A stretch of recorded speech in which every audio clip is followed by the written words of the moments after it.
So, welcome everybody to the Results Grassroots Conference call for February. As I said just a minute ago, I can't believe it's February. If this is the first time for anybody on the call, a monthly call, a really big welcome to you. My name's Naveed Chowdhury and I'm the Head of Campaigns at Results UK. It's really good to see everybody here this evening, and the main topic of our conversation this evening is going to be tuberculosis, which is a disease, as many of you know, that affects lower income countries and marginalised communities the worst, and until COVID-19 was the world's worst, deadliest infectious disease. And it hasn't gone away. So I hope that by the end of this call, we'll have learned a lot more why this is a big issue in 2023. I nearly said 2013. So first, I'm going to start off with the usual housekeeping message, if that's okay. We're recording this call, as you could hear, and we'll post the recording on our website for anyone who's missed it. So please feel free to turn off your video if you're not comfortable being seen in the recording. It will take us a few days to post up the recording, but when we do, we'll include links to all the resources that have been shared during the call in the chat box. We're also using automatic captions, which you can turn off or on using the Zoom menu bar. You should be able to see them at the bottom. So as usual, please keep yourself muted during the call. And if you have any questions or comments, please feel free to use the chat box and we'll try to respond to you there. And if you're new or if you've just arrived, please feel free to say hello or introduce yourself and say where you're coming from, or by using the chat function. We'd love to hear where you're coming from, but of course it's completely okay as well if you don't want to introduce yourself. So just leave it a minute to see if anyone wants to say hello.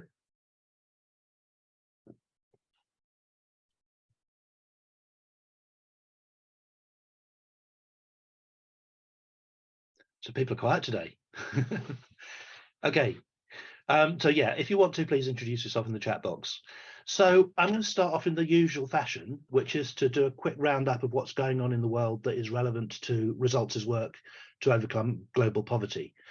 Firstly, I was really sad to miss the last conference call with Sue Tibbles from the Sheila McKechnie Foundation, talking about some of the political challenges that are increasingly faced by civil society, which includes charities like Results, when we're speaking about the issues that we exist to address. I listened to a recording of the call straight afterwards, and I was quite chilled. I don't know about you, but I was quite chilled by some of the information she shared about restrictions on lobbying, on police powers regarding demonstrations, and on access to the courts on human rights issues, just to name but a few. So that recording is now on our website, and we'll post a link to it in the chat if any of you missed it as well.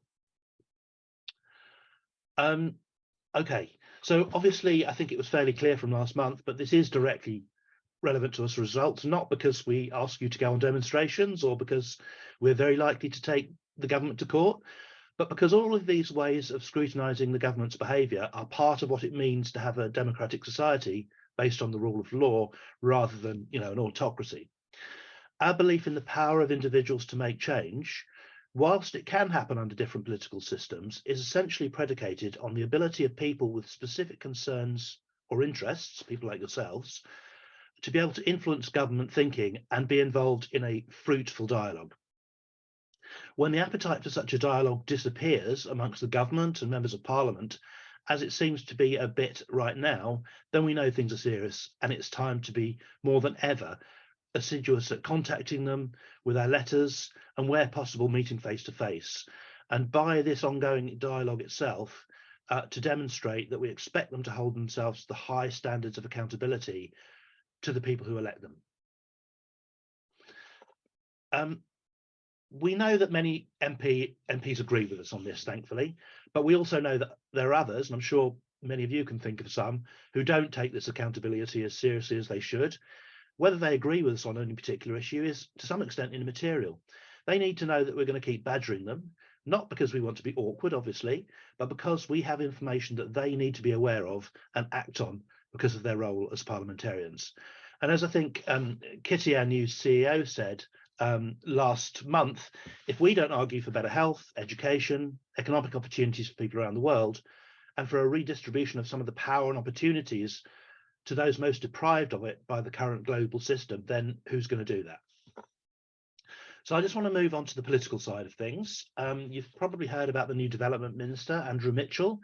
He's now a couple of months into his new job and has to make a number of recommendations to the Cabinet on spending that now sadly very much reduced, but hopefully only temporarily reduced, Official Development Assistance Budget, or ODA, and make its spending as effective as it can be.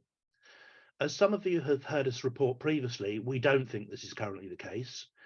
Now, tomorrow, Parliament's aid watchdog, or one of its aid watchdogs, the Cross-Party International Development Committee, will grill Andrew Mitchell alongside a Treasury Minister and a Home Office Minister about the government's priorities. And this tells me that they're probably pretty likely to raise some of those issues we flagged before Christmas about money that's supposed to be spent on addressing poverty around the world, actually been spent on things like processing asylum applications, and other domestic spending related to refugees. And important though this absolutely is, of course, it should be paid out of a different budget altogether. And we believe that the government is acting wrongly in seeing poverty around the world and migration to the UK, often by people, in desperate need or fleeing severe danger, as an either or. We should clearly be helping people in both situations, and we very much hope that the committee will give the ministers a good grilling over this. I think they usually post up some information after the events. We can possibly hear from Vinny, who I think has joined the call on this a bit later on.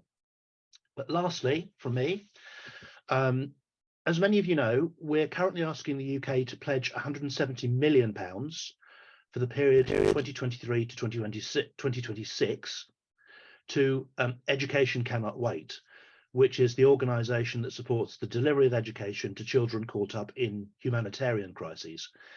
If you've taken action on this, a massive thank you.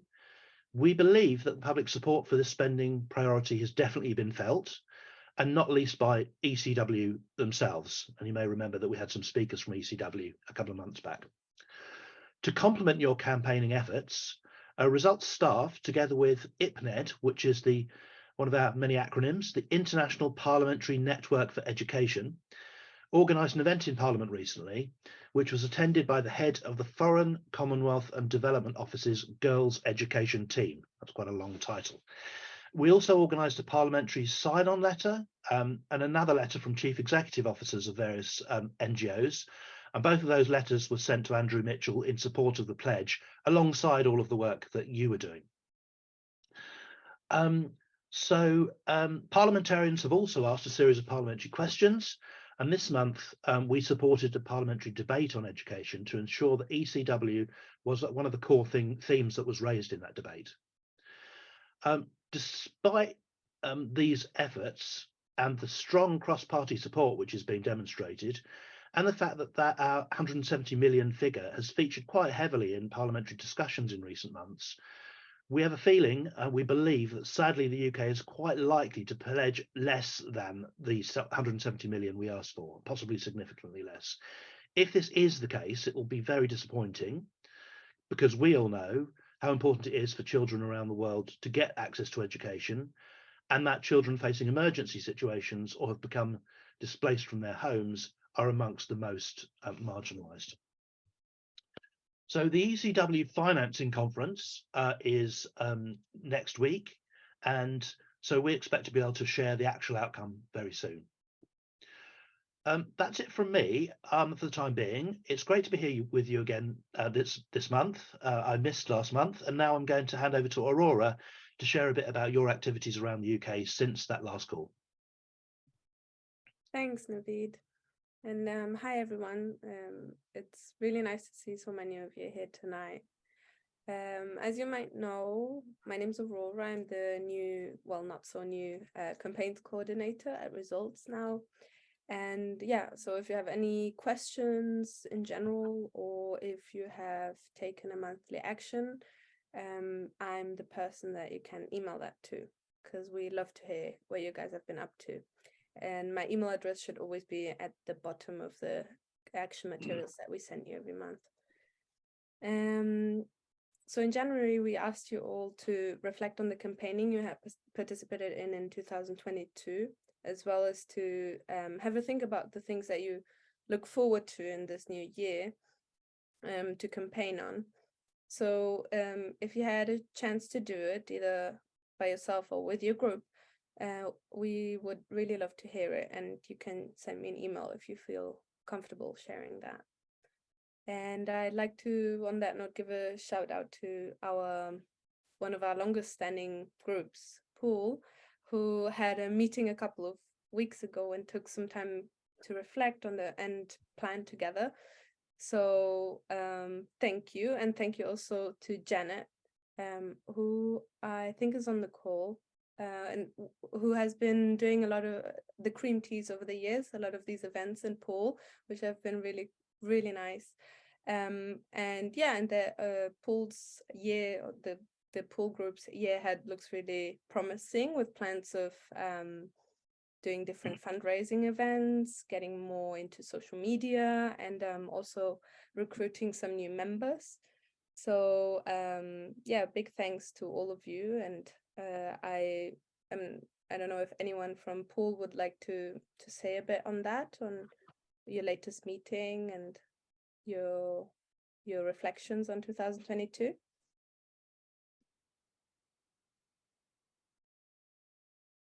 Nope. Okay, that's also good. So you're very appreciated, and yeah, and this is something we like to do, to kind of give thanks to the groups that have been doing and sharing it with everyone else. So that's why we like to know about all of your actions in the last month. And this month, there's another event coming up that we want to tell you about, which is the Lobbying Day on the 27th of February. It's on the current food crisis on the Horn of Africa. And as you might have heard, East Africa is facing its worst drought in more than 40 years. And millions of people are being forced into hunger and malnutrition crisis due to this deadly combination of climate change, conflict, and the global cost of living crisis.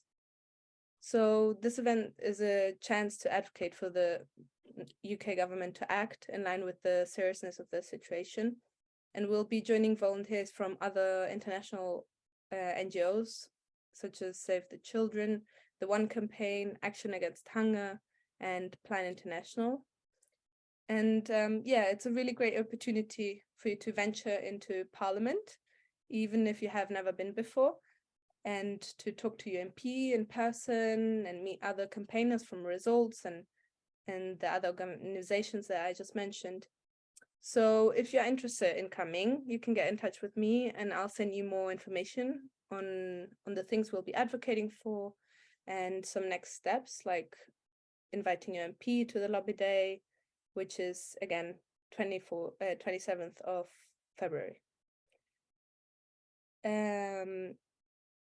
So moving on, this March 24th, so next month, is going to be World TB Day, which gives us time to build up to this important date that will mark the fight against this highly contagious but preventable disease.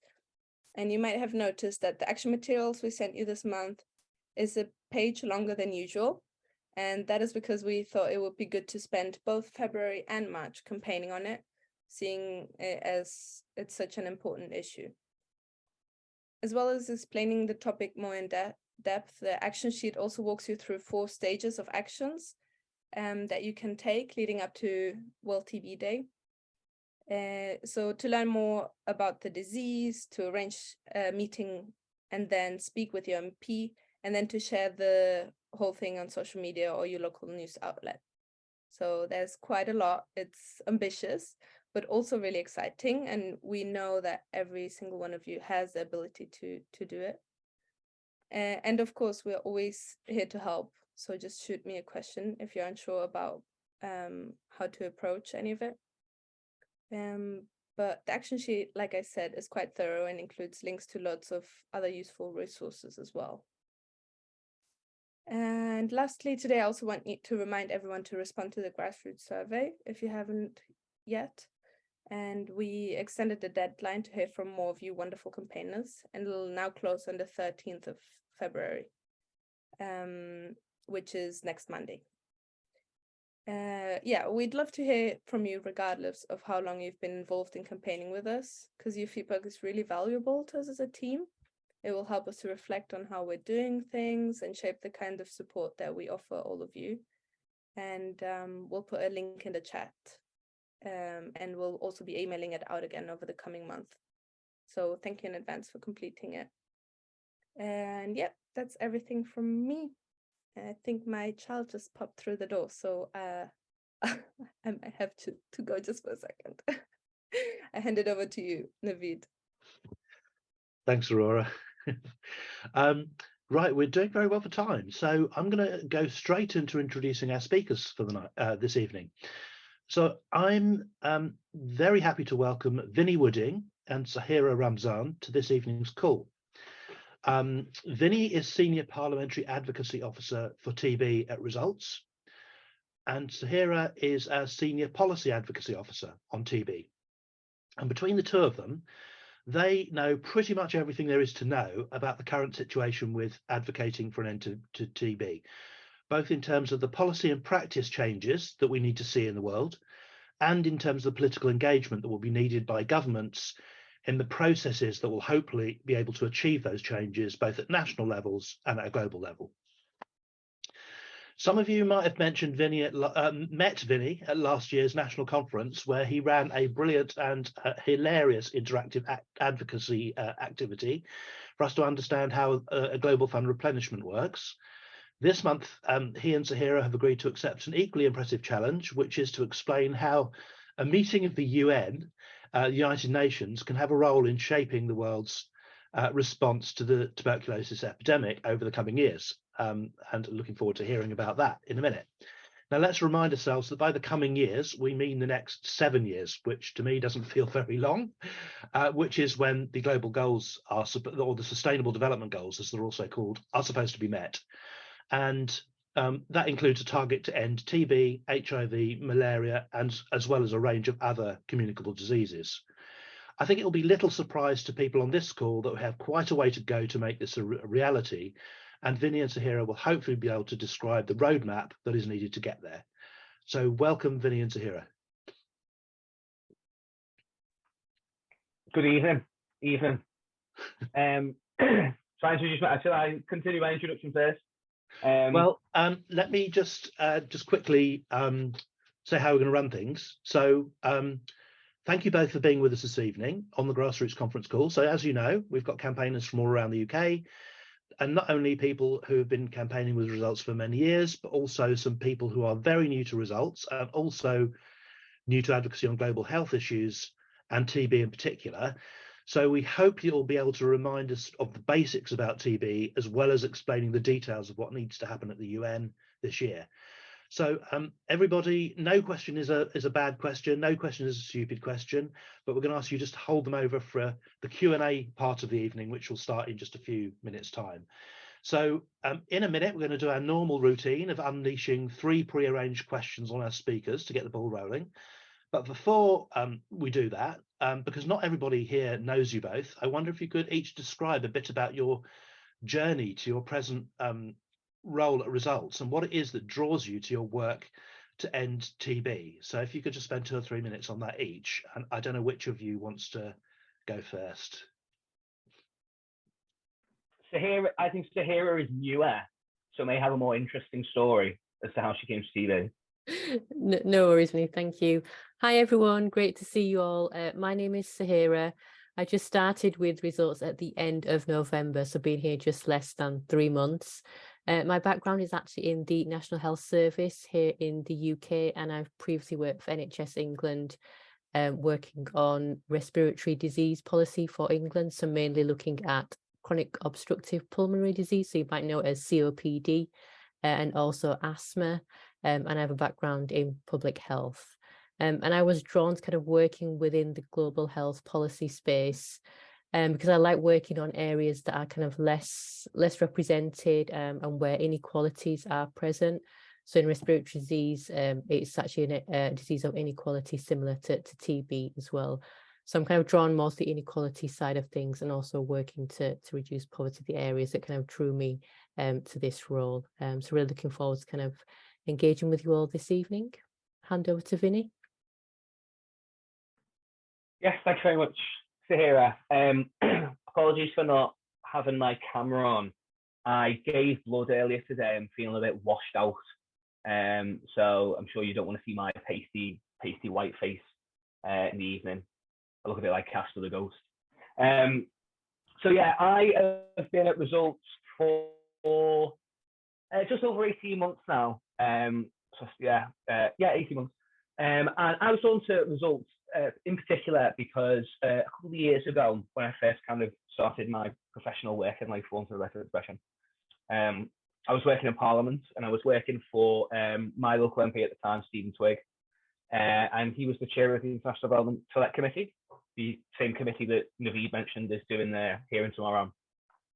And I ended up working quite closely with Results, kind of through their interactions with the committee, through their interactions with the chair of the committee and the officials. So I got that kind of early preview of the world of Results before I ever even applied for a job there. So I felt in that regard quite fortunate. And I was drawn to TB in particular because it keeps me up at night that it is completely within our power to have absolutely nobody die of TB, yet over 1.5 million people a year die of TB, and it's just, I find it offensive that we're not doing more about this. So that's what kind of gets me up in the morning. Thank you both for sharing those stories. We always love to hear why our guest speakers are involved in international development advocacy. Everybody on this call has their own story, and we make no exception for Results staff. So it's great that people on the call can get to know you a bit better. So let's go to the first of our prearranged questions before we open that up to the floor.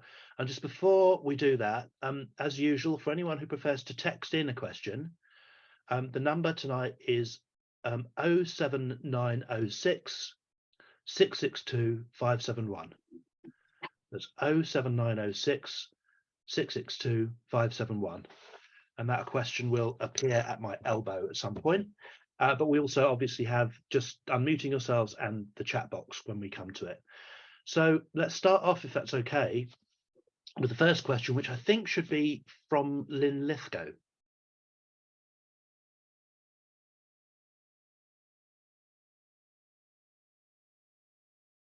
Oh, William, you're on mute. Pardon, right. I'm pleased to meet the guest speakers tonight, and I probably cut my Results teeth 20 odd years ago on this very matter. And so if you hear tones of frustration and annoyance in my question, please forgive me. But the question is, why is tuberculosis still a big problem? Thanks, William. So I'll be taking the first question. Yeah, it's a really important question. Why is TB still a big problem? So we know that TB has been around for unfortunately thousands of years and affected obviously, millions of people, both in kind of death rates and in illness. And it, as Vinny mentioned, it is fully curable, preventable and treatable. But there's some challenges that remain in kind of identifying and treating TB. One is a lack of diagnostic tools, so tests to diagnose TB, for example, a lot slower than other areas. Our vaccine that we have for TB, the BCG vaccine, is over 100 years old now. So in some of the other disease areas where they've had a lot of research and development, unfortunately TB is quite far behind. So we still need an effective vaccine and diagnostic tools to help diagnose and treat the condition a lot earlier. And it affects communities who are maybe marginalised and can have limited access to healthcare services. So, for example, people who might be migrants, people experiencing mental health conditions, substance misuse issues, people who may be incarcerated or experience homelessness, for example, are all communities where they have limited access to health services, and so not able to get the treatment that they need in a timely fashion in order to treat the disease, which is obviously fully treatable. It's sometimes called a disease of poverty because it affects communities, again, that are in kind of poorer conditions, such as overcrowding, and having poor sanitary conditions and housing, and again, having restricted access to health services, whether that is being able to physically get to health services or having to pay for health services and treatments and drugs that might be available. A couple of issues that or other issues that we have with TB is that there's different forms of TB. So you might hear drug-resistant TB. So some forms of TB is now becoming resistant to the drugs that are meant to treat them, which means that it takes longer to treat those types of conditions.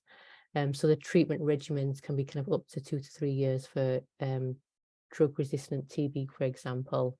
So there's quite a number of different challenges that we're still facing with TB in terms of the length of time it takes to treat it with the types of drugs that we currently have available. And obviously, if you're having to take time off work to access these medications or go to hospital, you might lose out on earning potential. And again, then people are then having to choose whether they then continue with their work or get treatment, for example. So it can be quite a difficult economic situation for individuals in just being able to treat the condition, depending on where they live.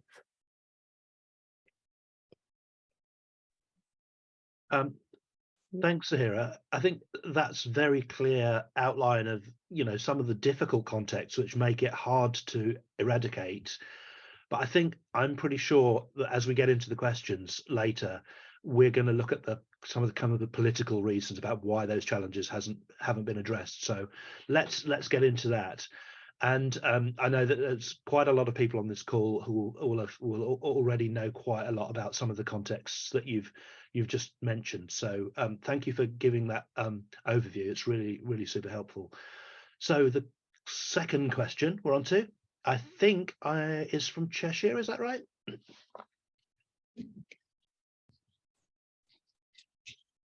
Hello, I'm Tyra from Cheshire. Can you hear me? Yeah. Yes, hello. Good. Okay. The question is, how should I engage with my MP ahead of World TB Day, and why is that important? So I believe that's the third question. So I'm not sure whether we want to tackle the second question first. We've made a mess up in allocating questions. Do we have someone from Brighton on the call as well? Yes, hi, can you guys hear me? Yes, hello. Yes. Did you have the same question or a different question? No, a different question. Oh, cool. I've written it down wrong in the wrong order. It probably doesn't matter actually, but Cheshire, really apologies. Do you mind if we hold that till after this one, because there's a kind of flow to it? Thank you. Very generous of you. Really sorry. We do make these mistakes once in a while. So was that Alex? Oh, Myra, hi. Could you, go ahead with your question. Yes, my question is, what does the international community and individual countries need to do to end the TB epidemic? A lot more is the abstract for what I'm about to say. So I'll split this into bilateral and multilateral. Bilateral being individual countries pursuing TB outcomes on their own. Multilateral being when they work in union with other countries like the UN or in institutions like the UN. So from the UK's perspective, the UK currently has no overseas TB programming. So none of the UK's ODA budget is spent on TB programming, which is very emblematic of the UK's approach to the fight against TB. The UK does give quite a bit of money to research and development. I say quite a bit of money, actually, that's a bit too generous to the government. They give a very small amount of money to research and development for TB. So the long and short of it is the UK government can certainly be doing a lot more. A lot of other countries around the world do much more, but the UK is kind of severely lagging behind in this regard. Most of the kind of global fight against TB occurs through multilateral organisations, and you know, for those of you who were members of the grassroots last year, you'd be familiar with one of them, the Global Fund. So you may remember some of the key line statistics from that. Actually, is that 70% of the money available each year for TB programs is funneled through the Global Fund. So pretty much one institution.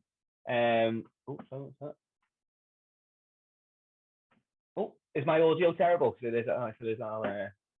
No, we can still hear you. Okay. I apologise, Cheshire, if my audio is not very good. Global Fund, so the Global Fund is one such multilateral. The other big one is the Stop TB Partnership, which is effectively the UN body which coordinates the global fight against TB. They are the kind of driving organisation for a lot of the messaging, a lot of the campaigns, the things like World TB Day themes and such. The World TB Partnership really drives that. And they're also going to play a really big role in convening this year's high-level meeting, the 2023 high-level meeting on tuberculosis. So this is actually the second such kind of multilateral meeting. The first one took place back in 2018. And it was the first time that the kind of mechanisms of the UN had all decided to kind of get around for a day and talk about TB and what they all should be doing and how they could contribute and what, you know, where are the gaps in the fight. And this was the first time this ever happened on a scale like this, and with a kind of with an authoritative body like the UN behind it. So the outcome of that was a declaration which then kind of drove a lot of the TB world interventions over the next couple of years.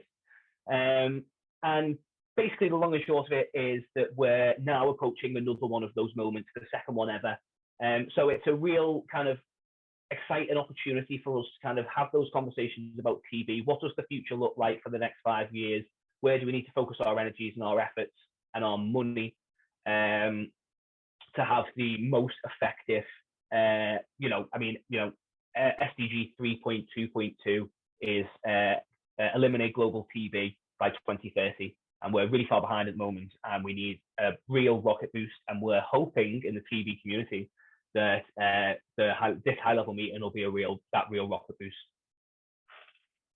Thanks, Vinny. I've just seen a couple of comments that you're sounding a bit quiet, possibly. Are people still experiencing that? Or they are a bit? Is there any chance you can, I don't know, maybe, is it something to do with how far you are from your loudspeaker, or? Is this any better? Okay. People have got their thumbs up. That's good. Thank you, everybody. Taking my earphones out. Great. So thanks, Vinny, for that kind of snapshot of the kind of international process that we're expecting this year. And the reason for reordering the questions was because it's kind of nice to get that overview before we go down into like what's our part in this. So now we can go over to Cheshire. Tyra, if you don't mind. Thank you for bearing with us. Okay. That's all right. So I was just wondering how I should engage with my MP ahead of World TB Day and why this is important. Thank you very much. Thank you very much, Cheshire.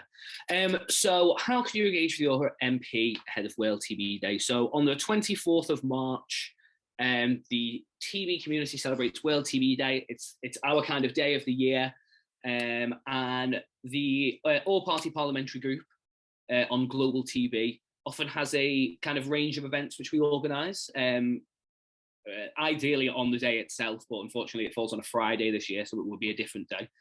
And the idea is basically to use it as a bit of a moment within Parliament to raise awareness of TB and what's going on in the kind of TB world that year.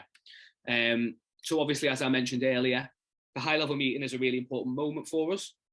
So a lot of our kind of World TV Day thinking is going to be focused on how we can engage MPs on the high-level meeting and kind of driving a narrative about some of the outcomes that we would like to see in the post-meeting declaration. So the way we're going to achieve that, he says, is where the APPG is holding a reception on, as I say, either a couple of days before, a couple of days after World TB Day. Vinny, sorry to interrupt. Do you just want to explain what an APPG is? Sorry. Everyone on the call will know what that is. Yes. So an APPG stands for a all-party parliamentary group, and it's basically a informal caucus of parliamentarians on around a single issue. So, like, we have one around TB. Results also does one around global education, nutrition, vaccines. So it's sort of a kind of informal body in Parliament, but for specific issues or for specific countries, and they don't really have the full weight of kind of the authority of Parliament behind them. So the APPG for Global TB are hosting a reception, and we're hoping that the Minister is going to come and speak to us at that about what more the UK can be doing. We're going to hear from some of the civil servants in NHS England, or the public servants in NHS England, who are going to talk about the UK's latent TB testing programmes. So yeah, we're really excited for that. It should be really good, and we would just like to see as many MPs there as possible. So we've been just formalising the logistics of it, but we're very close to having it all organised. And then the kind of accompanying thing that we're doing is hopefully going to get a debate in Parliament on on kind of either the week of or the week after. And I guess the kind of key thing for all of us is to just get as many MPs there as possible talking about TB, even domestically, internationally, TB financing, TB vaccines, anything. We could basically turn it into a bit of a global health debate. But for that to be a kind of a success, we really need kind of like strong engagement from parliamentarians, and that's hoping that all your wonderful connections with parliamentarians will come in handy there. And the kind of this session will give you the kind of tools and facts and confidence to be able to go to your MPs and talk about TB and encourage them to attend our World TB Day festivities. Thank you, Vinny. I think that's a good starting point. I'm sure there's going to be lots of questions on all of this. And as you probably heard Aurora mention earlier on, the action materials kind of take you through all of this, and there's some talking points, as we usually do, on those. So hopefully you've got all the things you need, but we're always here to help out as well. So I'm going to now open up the floor to everybody. Please, can I ask everyone to introduce yourself before you ask Vinny or Sahera your question? You might want to direct your question to one or the other of them, or they might decide which of them is best placed to answer. Alternatively, there is the Zoom chat box if you prefer, and I can see one question in there already, and plus a couple of links to the APPG if anyone's interested. And then, of course, there's the text number that I gave you earlier, which is my phone number, and so that's 07906 662 571. 07906 662 571. But I think what I'm going to do first is just ask people to kind of open their microphones and go for it. So who wants to kick us off? Naveed, I've got a very quick question. Hi, Bentley. Bentley from Inifco. Vinny, I was just wondering, when will we know when this APPG meeting, when it will take place, so we can say that to our letters to the MPs?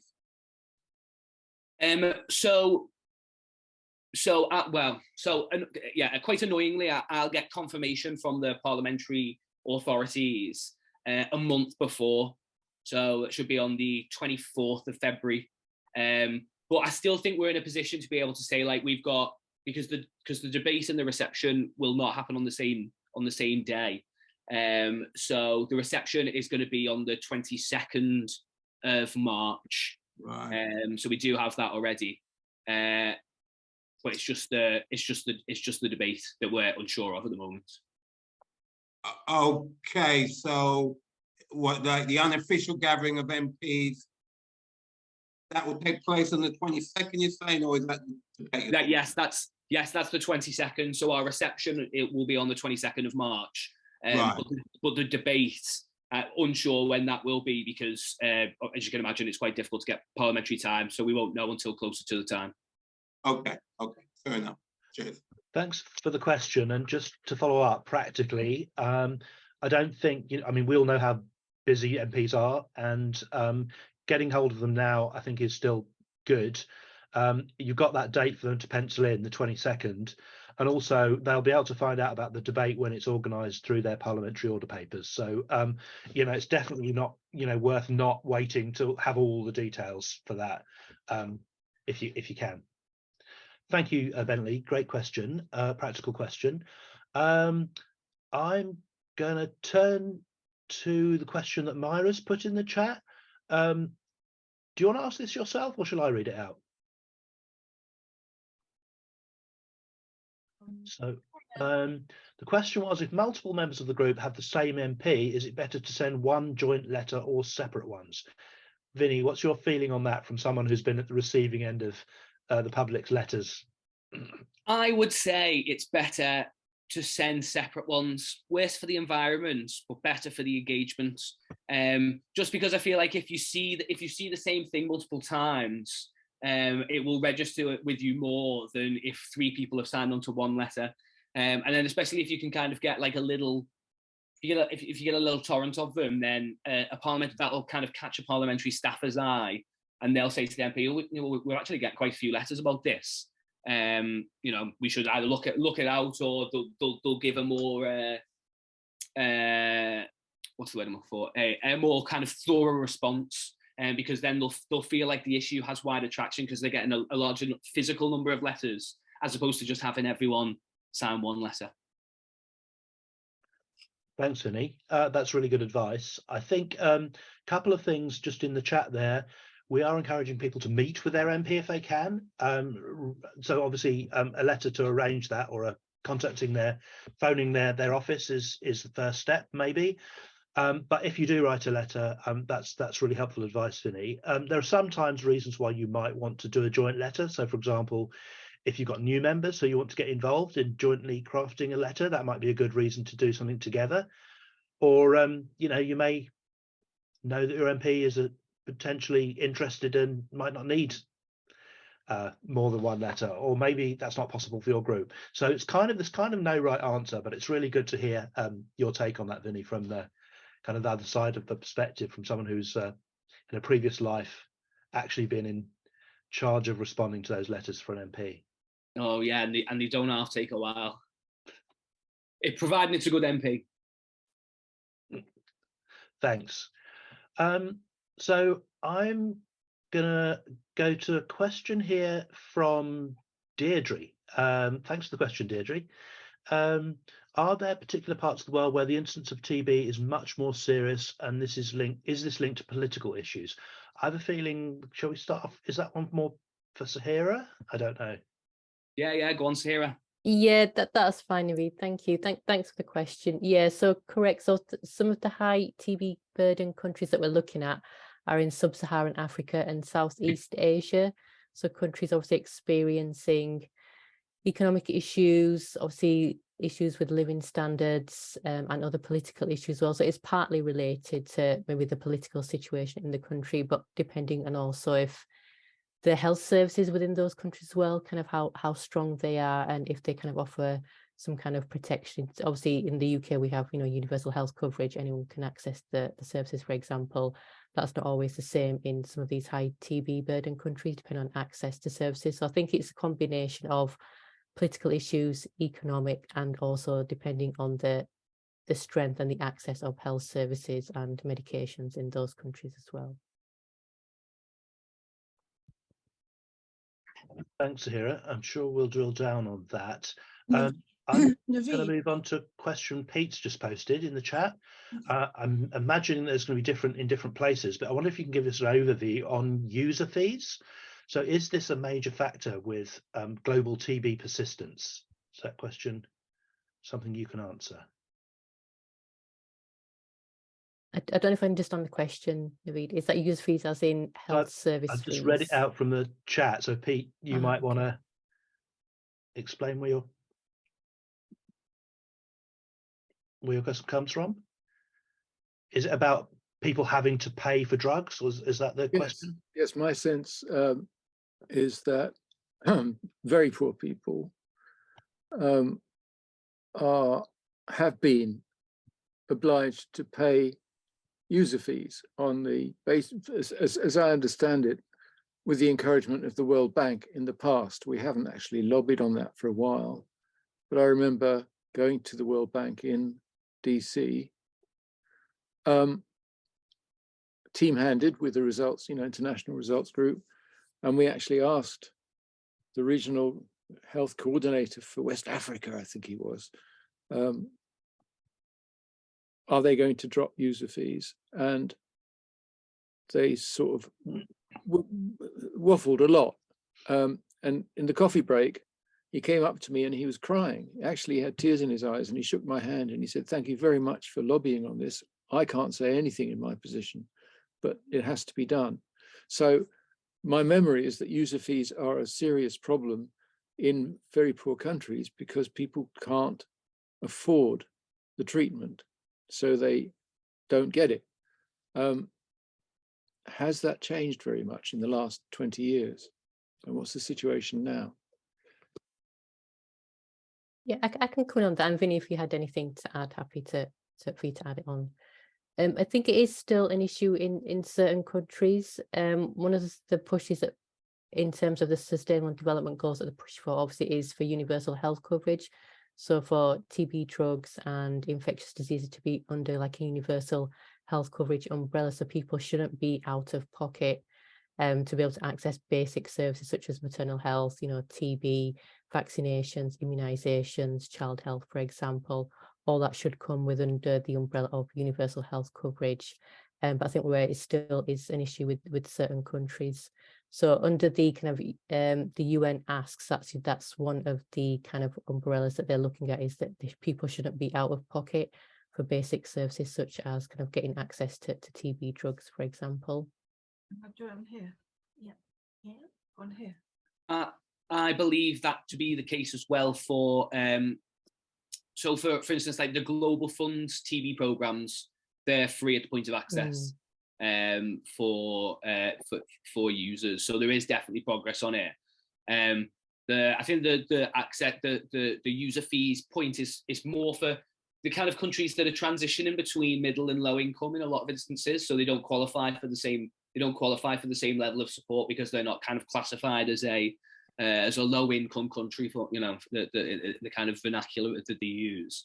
So there is still more work to be done on this, and Results does a lot of work internally on kind of the price of drugs, the kind of drug pricing. We work with kind of product development partnerships to try and get those as low as possible, or ideally what we push for in Results, free, universal.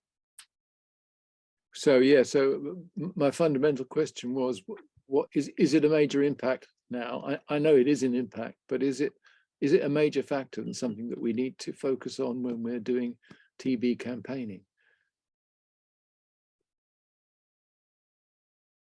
I think if you hierarchized the kind of plethora of issues that existed within TB, this wouldn't be that close to the top. So I guess the answer to your question is yes, this is an issue, but it's not it is not the kind of major reason why we still have 1.5 million people that die a year.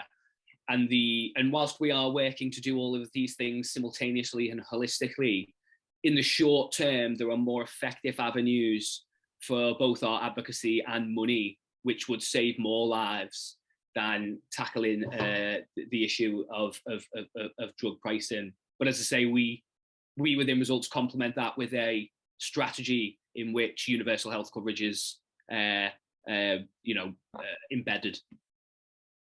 Thank you. Thanks, Vinny. Maybe someone will want to come to back to that. I realised I'm not sure. I've been sort of hustling us along, which wasn't deliberate. We had a question just earlier from Deirdre about is this linked to other political parts of the world where incidence of TB is more serious, and is this linked to political issues? I just wondered, Deirdre, did we cover off the political side of your question? Did we? Is that something you wanted to yes, elaborate on? I think so, Naveen, but I wanted to ask a supplementary to that, which is to ask if we could explore the problem of refugee camps and what sort of healthcare systems are in place, if any, and because we know that the population has grown in some of the camps and conditions are very poor, which seems to me to be a situation where TB is going to flourish if it's there. Sahera, is that one for you? Yeah, I don't have much experience on the kind of humanitarian side of it. I guess it would come under the general kind of health services that they would provide for people in those conditions or in the camps. I think there's a number of kind of infectious diseases and waterborne diseases that they have to be aware of in those conditions. But I appreciate, obviously, in any type of kind of cramped, overcrowded conditions, it just increases the risk and obviously the transmission of infectious diseases. We did do a bit of work on the Ukraine kind of report around the Global Fund a few months back when Claire was in post. So there is that report on the website. But I don't think directly kind of in terms of the humanitarian aspect, I don't have kind of experience of that side of it. I think if I could just add a quick addendum. From my, and I appreciate that my experience of TB is relatively limited to the last kind of 18 months, 2 years. Anecdotally, it feels to me as though TB isn't a particular issue in refugee camps, and actually they're more of an issue in the only word I can think of is a slum. I know that's a horrible word to use, but with a refugee camp, there's actually quite a lot of ventilation, because a lot of the time these are semi-permanent structures. A lot of the time they're quite often tents, and that ventilation, because it's a respiratory disease, allows it to because it requires a long time of contact with someone who is infected to it. I actually think in a kind of weird way the lack of actual solid infrastructure there means that it disperses more quickly than it would do in, say, like an overcrowded tower block, which is why we see it. Which is why we kind of see the hotspots of it in places like India and the Philippines, and we don't really see it in as high numbers in, let's say, Syria or Turkey, which house a lot of refugees from the kind of Mesopotamian region. Thanks, both of you. And for those of you with very long memories, I'm sure some of you might remember that we have in the past talked about other places where that and other respiratory illnesses can pass more easily, such as in mines. So miners in South Africa was one community that I know we focused on in the past, and there's been some really good materials and video materials out there talking about that, and also prisons as well. So there are, those more vulnerable communities, but based on that idea that Vinny elaborated on, this kind of environment which allows, people to catch it from each other in sort of particularly unventilated places. Ruthie, you've got your hand up. Yeah, I was going to quickly, I've just been trying to find online a version of this webinar series that was hosted by our previous, an organisation we used to host called TB Europe Coalition, and they did a webinar series on migration and TB. If I find it, I'll share it. But I remember one on Central Asia and Eastern Europe and Central Asia, and there was a big focus on how stigma is a massive barrier to people who are migrating to different countries accessing healthcare, and also hostile policies and like a hostile environment towards people who are migrating or refugees or coming, from different parts of the world to within a different border where they were born. And some of those hostile policies can mean that is a massive barrier to healthcare, and obviously that's all healthcare issues, including TB. But they highlighted that the stigma of TB, and kind of as Sahera said, the issues and challenges of diagnosing TB was also a big barrier for people to seek support. But if I find that, I'll share it. So it was another useful source. Thank you, Ruthie. So it sounds like, I think there's the discussion so far is that there are political issues around that, also social issues, and obviously environmental issues. And obviously it's going to be very different in different parts of the world. I think we have a question from Corinne. Do you want to read out your question, or shall I read it out for you? Okay. Give unmuted. Okay, hi. It was my question. Hi, Jill. I'm with Corinne at the moment. Is there any research being done in the UK at the moment on vaccines, identification, diagnostics, things, treatment of TB? In the past, we've visited, I can't remember which of the pharmacy companies that was actually developing vaccines. I'm just wondering if that, has that stalled? AstraZeneca. Yeah, that was it, AstraZeneca. But or is there anything going on? Who's best placed to follow that one up for Jill? Probably Vinny. I don't know if you want to come into that one, Vinny. I'm just thinking about the UK academics Yes. group and the IRV. Yes, good point, good point.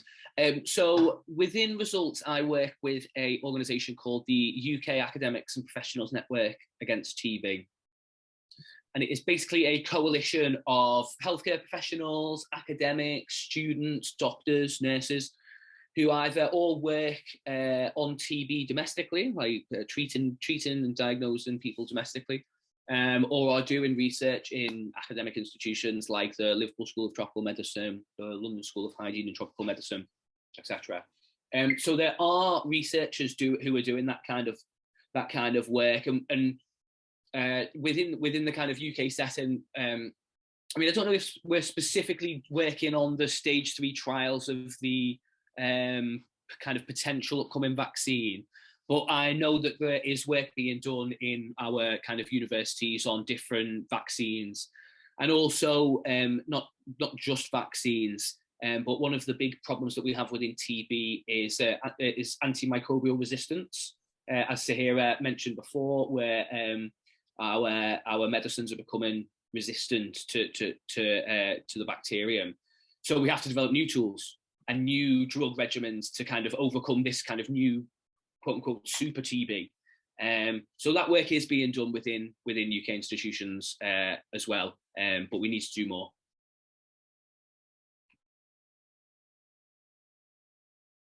Thank you. I was on mute. So I think we might have time for one very short question and answer because we're coming up to time. Does anyone else have a question for our speakers?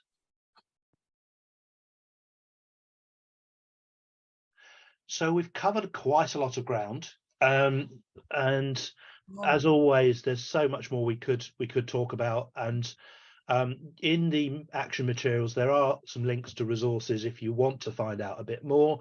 And also, you know, if there's some questions that you got that we didn't have time to fully answer today, then, you know, do get in touch. Any of us in the office, Vinny and Sahera, obviously the experts, we can point you in the direction of other places you can go and look if you want to find out more about any of those aspects of TB, whether it be what's going on in different countries, in the UN plans, research and development. We can probably find the answer for you if we don't have it directly. So we've run out of time for this evening. A big thank you to Vinny and Sahera for joining us and for sharing your thoughts on how to raise the profile of tuberculosis once again this year. Familiar territory for some on the call and probably new to others. I hope this has been useful. I just want to I want to say firstly, if you were able to help raise that $1 billion for the Global Fund last year, thank you so much. That's a huge number. Despite being a lot less than we wanted, you contributed to that huge shift of resources towards tackling these diseases, of which TB is one. As we've heard, there's much more that governments can do to build on that and put in place a comprehensive range of measures across the globe to end TB, which is what we hope they'll do at the UN in September. We've just over 6 weeks to raise the profile of the issue in the run-up to World TB Day, which I think, as our speakers have shown us, is a key staging post. So very best of luck in your campaigning, whatever you can do to get your MP involved or shout about this from the rooftops in your community. Whether you choose to do all of the 4 stages that Aurora outlined or not, or whether you want to do it your own way, of course, it's as always up to you, and we really look forward to hearing how you get on, and especially of any MPs that you're able to reach. And I have to say that knowing that is super helpful to our colleagues, especially to Vinny, as you heard, who's trying to arrange things behind the scenes in Parliament. So as always, thank you for all of your support and enthusiasm on this issue.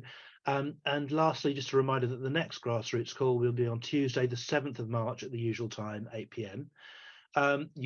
There's a link just in the chat to the action materials, but as we said, we'll include all the links in the description of the video when we post it up. And next time, we hope to have a speaker with personal experience of the TB epidemic. We haven't organised who that is yet, so watch this space. But thank you to our speakers for tonight, and thank you all for joining us, and enjoy the rest of your evenings.